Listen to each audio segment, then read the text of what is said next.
Dando prosseguimento ao nosso trabalho em relação ao direito internacional, vamos resolver outras questões. Lembrando sempre, e eu faço questão de ressaltar isso a todo momento, que as questões cobram tradicionalmente a literalidade da Lei de Introdução às Normas do Direito Brasileiro, cobra a literalidade da Convenção de Viena, do Tratado, da Lei do Direito dos Tratados, cobra a literalidade do Pacto de São José da Costa Rica. Então a gente tem que ficar atento em relação a esses pequenos detalhes, levando em conta, e também não posso esquecer que a cobrança que a gente tem percebido em relação ao Código de Processo Civil, tá certo? Então vamos lá, vamos ver a próxima questão que nós temos em relação a esse tema. João, nascido na Espanha, naturalizou-se italiano, casou-se na França e estabeleceu domicílio único no Brasil, juntamente com sua esposa.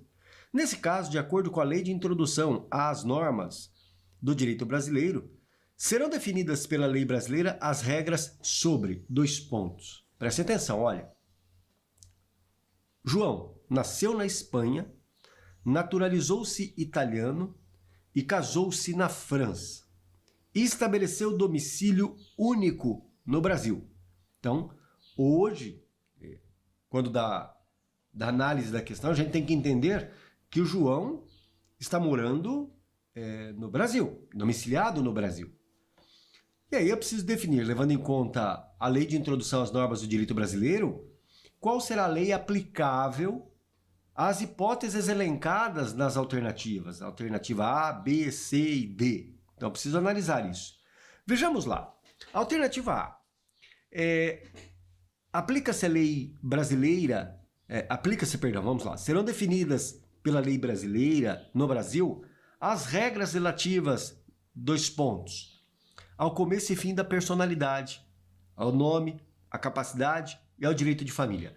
A resposta nós vamos encontrar no artigo 7º da Lei de Introdução às Normas do Direito Brasileiro. Vamos dar uma olhada ali, ó. Artigo 7º. A lei do país em que é domiciliada a pessoa determinará as regras sobre o começo e o fim da personalidade, o nome e a capacidade e os direitos de família. Então, é a lei de onde a pessoa está domiciliada. Portanto, em relação ao começo e ao fim da personalidade, em relação ao nome, à capacidade e ao direito de família, aplica-se a lei do país onde está domiciliada a pessoa. No caso, ele está domiciliado no Brasil, aplica-se a lei brasileira. Portanto, levando em conta isso, a gente pode dizer que a alternativa A aparentemente está correta. Vamos ver a alternativa B. Aplica-se a lei brasileira quanto à capacidade e aos direitos de família. Perfeito. Enquanto as regras sobre o nome serão definidas pela lei espanhola. Errado. Também em relação ao nome, aplica-se a lei brasileira. A próxima alternativa, letra C. O nome, a capacidade e os direitos de família serão regidos pela lei brasileira, enquanto as regras sobre o começo e o fim da personalidade pela lei italiana. Também errado. Em relação a início e término da personalidade, nós teremos ali a aplicação da lei brasileira, que é onde ele está domiciliado. Letra D. Começo e fim da personalidade aplica-se à lei brasileira, o nome e a capacidade aplica-se à lei brasileira, enquanto as regras sobre o direito de família serão definidas pela lei francesa. Também errado. O gabarito ali, evidentemente, leva em conta o que nós temos no artigo 7º. O gabarito é a letra A, o começo e o fim da personalidade, o nome, a capacidade e o direito de família serão regrados pela lei brasileira, que é de onde ele está domiciliado. Portanto, esse é o gabarito. Vamos à próxima questão. Vamos lá. A Lei de Introdução regula questões relativas à aplicabilidade de normas relativas às questões familiares e sucessórias de estrangeiros no Brasil. Com base nisso, responda as seguintes questões. Aí eu tenho diversos itens, né? Eu vou abrir o quadro para ficar mais fácil para você visualizar. Vamos lá. Isso. Item 1. O regime de bens, legal ou convencional, obedece às regras da lei do país em que tiveram os nubentes domicílio. E, se for diverso, o do primeiro domicílio conjugal. Vamos dar uma olhada no que nós temos lá na lei de introdução, tá? Vamos dar uma olhada para a gente perceber o que nós temos na lei de introdução, certo? Então vamos lá. Deixa eu pegar aqui, vou abrir o quadro novamente. Isso. O regime de bens, legal ou convencional, obedece à lei do país em que tiverem os nubentes domicílio.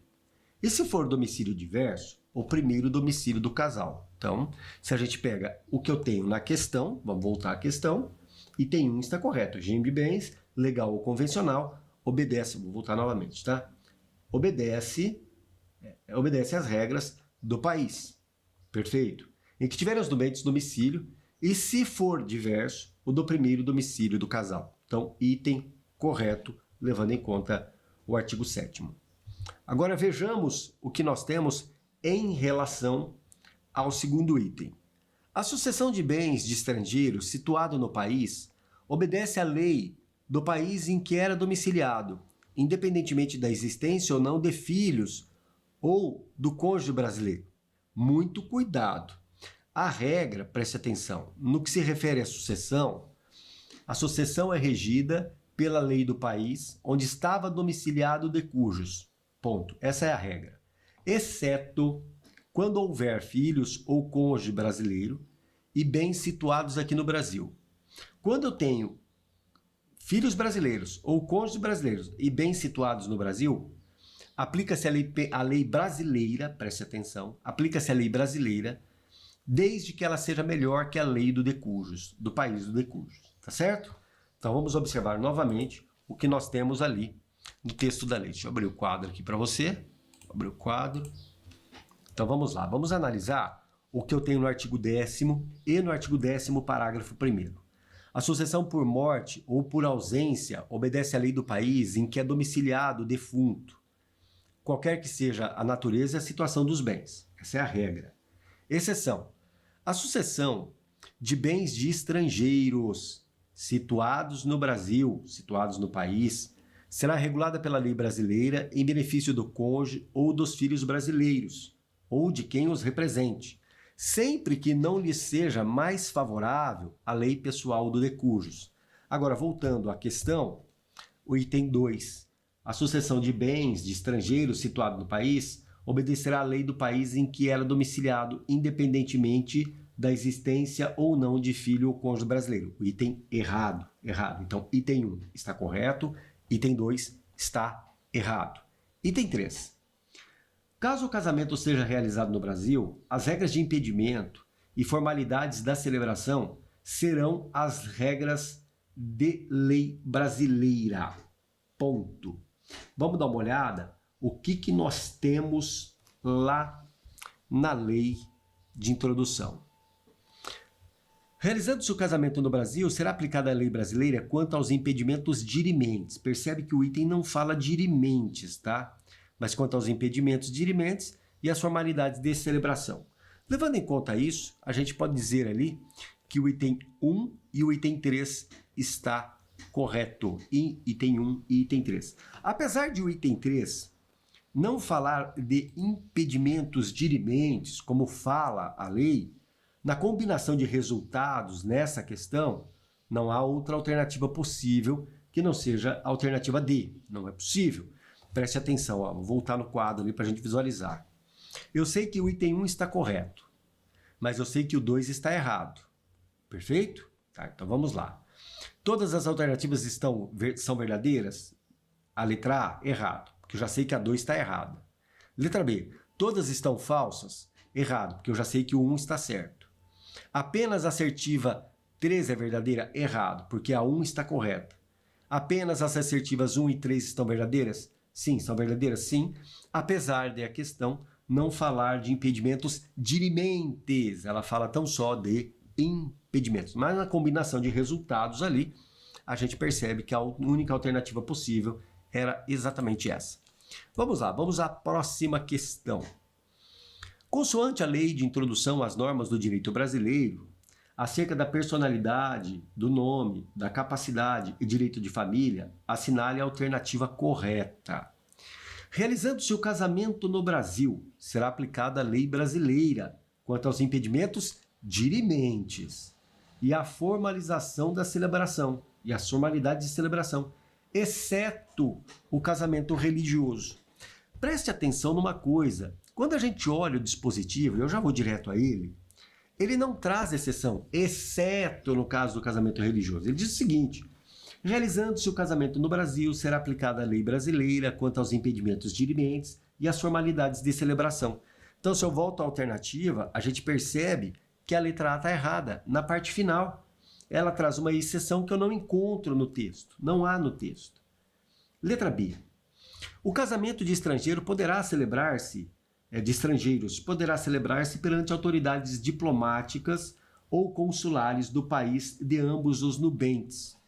É exatamente o que nós vamos encontrar no artigo 7º, parágrafo 2º. O casamento de estrangeiros poderá celebrar-se perante autoridades diplomáticas ou consulares do país de ambos os nubentes. Portanto, o que a gente percebe até agora? A alternativa A está errada, a alternativa B está correta. Mas vamos lá, vamos até o final para a gente resolver as demais. Tendo os nubentes domicílios diversos, regerá os casos de invalidade do matrimônio a lei do domicílio do varão? Errado. É a lei do primeiro domicílio. Vamos olhar o que nós temos lá na lei de introdução. Tendo os nubentes domicílio diverso, regerá os casos de invalidade do matrimônio a lei do primeiro domicílio conjugal. Então, voltando à questão, a gente percebe que a alternativa C está errada. Essa aqui a gente tem que levar em conta o artigo 7º, parágrafo 3º, independentemente da decisão do Supremo a respeito de tratar-se de um dispositivo inócuo e inaplicável, tá bom? Alternativa D. O regime de bens, legal ou convencional, obedece à lei do país em que tiverem os nubentes domicílio. Se este for diverso, o domicílio do cônjuge varão, também errado. Se for diverso, é do primeiro domicílio conjugal. Vamos dar uma olhada agora nessa regrinha que eu tenho aqui. Artigo 7º, parágrafo 4º. O regime de bens, legal ou convencional, obedece à lei do país em que tiverem os nubentes domicílio. Se for domicílio diverso, a do primeiro domicílio conjugal. Então, quando se fala em relação ao casamento, se for domicílio diverso, lembre sempre que a solução é o do primeiro domicílio conjugal. Do primeiro domicílio conjugal, tá bom? Do primeiro domicílio conjugal, tá? Então, levando em conta tudo isso, gabarito da nossa questão aí, alternativa B. Alternativa B. Vamos à próxima. De acordo com a lei de introdução às normas do direito brasileiro, assinale a alternativa correta quanto ao casamento de estrangeiros no Brasil. Letra A. O regime de bens, legal ou convencional, obedece à lei do país em que se casaram, independentemente do local de domicílio. Cuidado, muito cuidado. Em relação ao regime de bens, aplica-se a lei do país em que tiverem os nubentes domicílio. Não me interessa onde casaram. Então, aplica-se a lei de onde eles são domiciliados. Se for domicílio diverso, aplica-se a lei do primeiro domicílio conjugal. Não é a lei de onde eles se casaram, tá bom? Então, o item ali, a alternativa A, está errada. Aliás, essa daqui é um tipo de alternativa que induz a erro, porque normalmente a gente fala, olha, casaram-se, é definido o regime de bens levando em conta o local onde eles casaram. Não, não, não. O regime de bens é definido levando em conta a lei vigente no país de domicílio do casal. Se for um domicílio diferente, se eles tiverem domicílio diversos, aí leva em conta a lei do primeiro domicílio conjugal, tá bom? Certo. Vamos lá, vamos à letra B. Tendo os nubentes domicílio diverso, regerá os casos de invalidade do matrimônio a lei do primeiro domicílio conjugal? Lembra que eu falei, olha, se falar de domicílio diverso, a solução é primeiro domicílio conjugal. Então, a princípio, é essa a questão, a alternativa correta, levando em conta o que eu tenho no artigo 7º, parágrafo 3º. Tendo os nubentes domicílios diversos, regerá o caso de invalidade do matrimônio a lei do primeiro domicílio conjugal. Então, o gabarito ali me parece ser a alternativa C. Vamos à alternativa D. O regime de bens, legal ou convencional, obedece à lei do país do último domicílio do casal, caso os nubentes tenham domicílio diverso. Já falamos, se o domicílio é diverso, a solução é o primeiro domicílio conjugal. Então, o gabarito da nossa questão aí, sem dúvida, o gabarito alternativa B, que fala da regra que está prevista no artigo 7º, parágrafo 3º. Regra essa que eu já afirmei em diversas ocasiões, é uma regra criticável, e o Supremo Tribunal Federal decidiu que ela é inaplicável, que não tem como aplicá-la.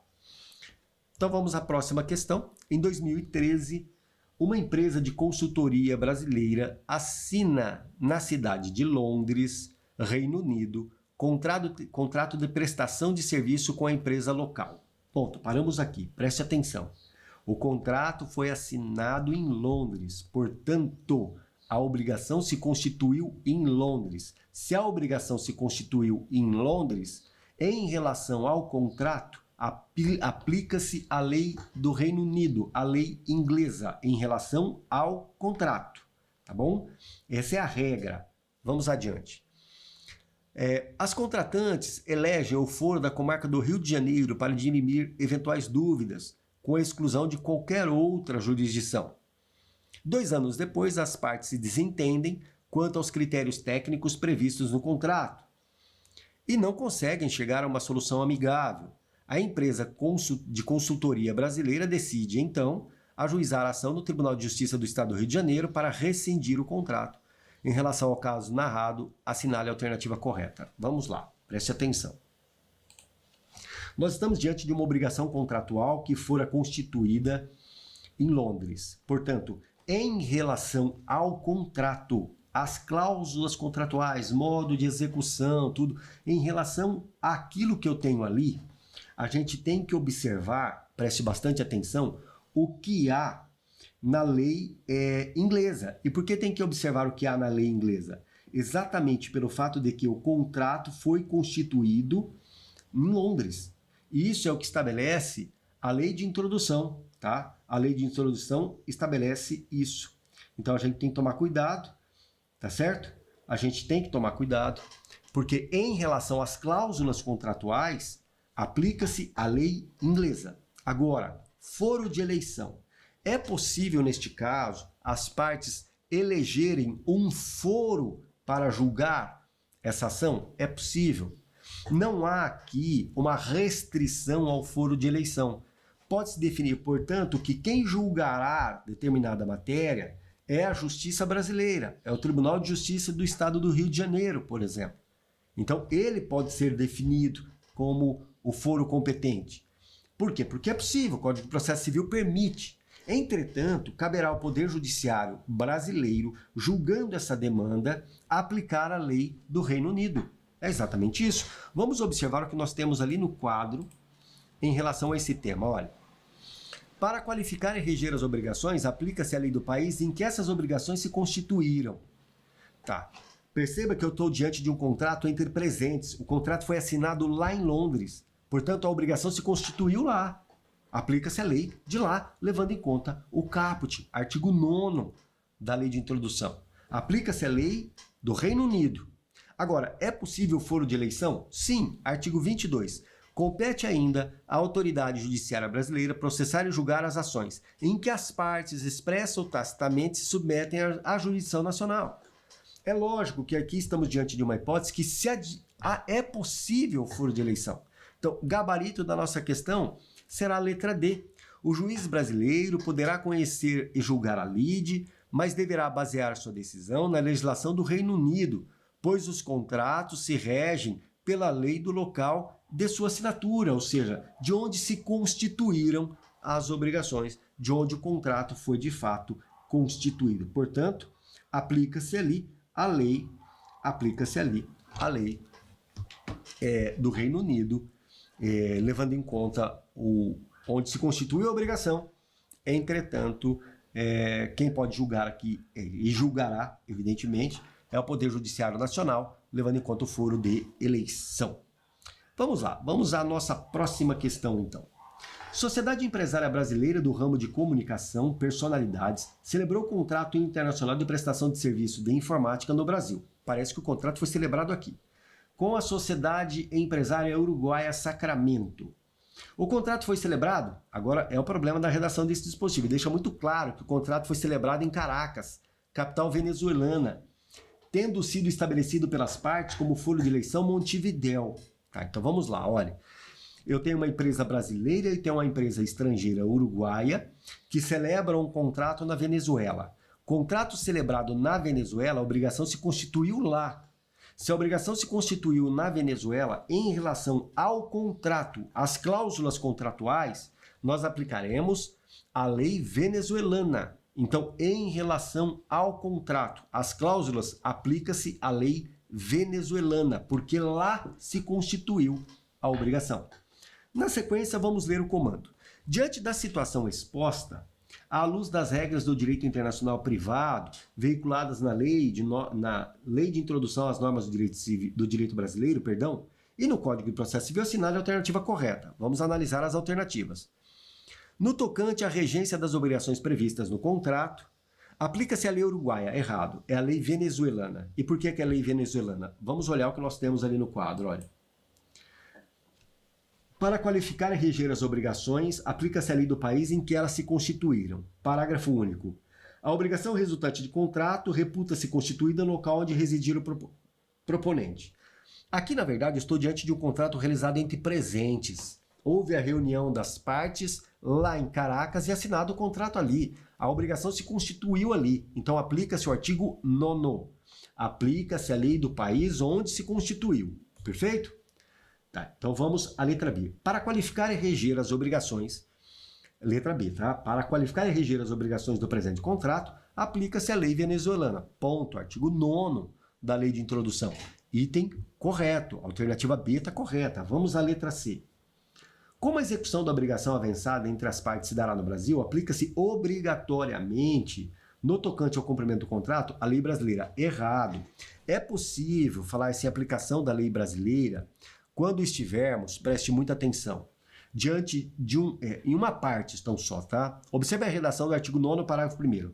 Destinando-se a obrigação a ser executada no Brasil e dependendo de forma essencial, será esta forma observada, admitidas as peculiaridades da lei estrangeira, quanto aos requisitos extrínsecos do ato. Isso significa que, neste caso, se estivéssemos diante de uma obrigação que exigisse uma forma essencial exigida pela lei brasileira, nós iríamos aplicar a lei brasileira quanto a essa forma essencial, mas iríamos aplicar, no mais, em relação a todas as outras cláusulas contratuais, a norma venezuelana, porque foi lá que foi constituída a obrigação. Mas observando o que nós temos aqui, a gente pode dizer que o gabarito da questão é letra B. Vamos à letra D, que faltou a gente comentar a última, né? A lei de introdução às normas do direito brasileiro veda expressamente o foro de eleição, razão pela qual é nula ipsi iuris a cláusula estabelecida pelas partes nesse sentido. Errado. Não há essa proibição de foro de eleição. Na verdade, o que se proíbe em relação a esse tema, exceto a lei de arbitragem, a gente não vai tratar da lei de arbitragem, o que se proíbe nesse tema é a parte falar, olha, a obrigação foi constituída na Venezuela e nós queremos que essa obrigação seja regida pela lei brasileira. Não pode, não pode. Tá? O que eles podem fazer é, constituímos a obrigação na Venezuela, será aplicada a lei venezuelana, mas quem julgará será o Poder Judiciário brasileiro, aplicando-se a lei venezuelana. Tá certo? Perfeito. Então, gabarito da nossa questão ali, como havia dito, alternativa B. Vamos à próxima. Vamos ver o que nós temos aqui.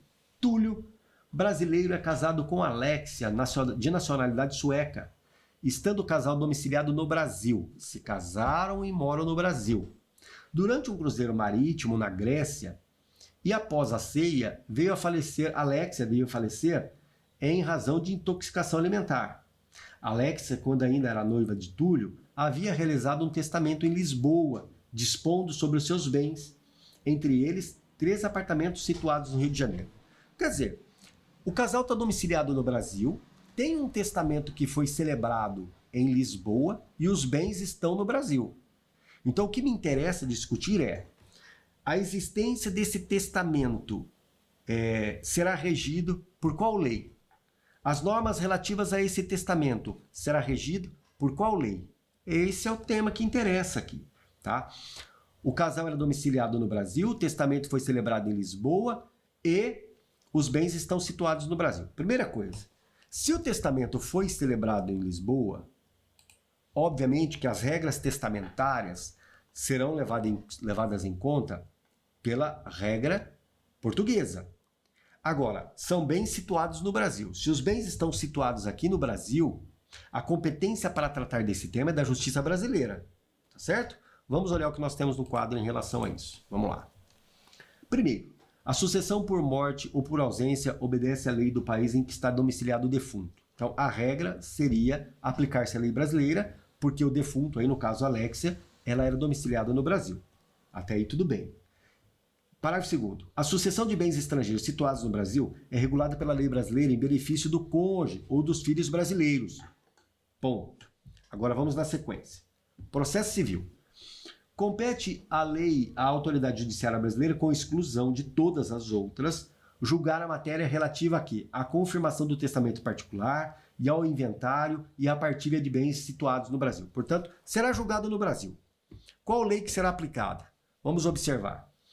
Letra B. Se houver discussão acerca da validade do testamento, no que diz respeito à observância de suas formalidades, deverá ser aplicada a lei portuguesa, local em que foi realizado o ato de última disposição. Foi realizado o ato de disposição de última vontade de Alexia. Perfeito, é exatamente isso. Gabarito, letra B da questão. Questão bastante interessante também, tá bom? É isso aí.